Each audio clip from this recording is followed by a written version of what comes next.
തിരുവനന്തപുരം അരുവിക്കരയിലെ ഒരു കല്യാണ വീട്ടിൽ നിന്നാണ് പാൻപരാഗ് മിഠായിയെ ചൊല്ലിയുള്ള തർക്കം തുടങ്ങിയത്. എങ്ങനെയെന്നല്ലേ? കഴിഞ്ഞ ദിവസം അരുവിക്കരയിൽ ഒരു വിവാഹ സൽക്കാര ചടങ്ങിൽ കുറച്ച് മിഠായികൾ വിതരണം ചെയ്തു. കഴിച്ചപ്പോൾ മിഠായിക്ക് പാൻപരാഗിൻ്റെ രുചി. പറഞ്ഞു കേട്ട് വന്നപ്പോൾ മിഠായി കഴിച്ചവർക്കെല്ലാം ഒരേ അഭിപ്രായം. ചിലർക്ക് അല്ലറ അസ്വസ്ഥതകളും ഉണ്ടായി.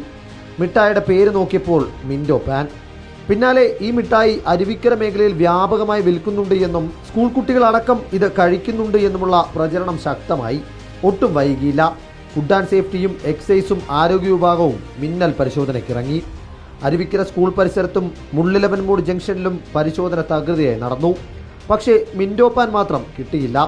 തുടർന്നും പരിശോധന നടത്തുമെന്ന ഉദ്യോഗസ്ഥർ.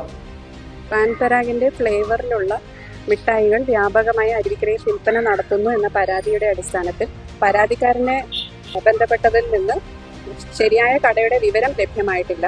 ലഭ്യമാവുന്ന മുറയ്ക്ക് തുടർ നടപടികൾ സ്വീകരിക്കുന്നത്. മിൻഡോ പാൻ കിട്ടിയില്ലെങ്കിലും വേറെ കുറെ തട്ടിപ്പുകൾ അന്വേഷണ സംഘത്തിന്റെ കണ്ണിൽപ്പെട്ടു.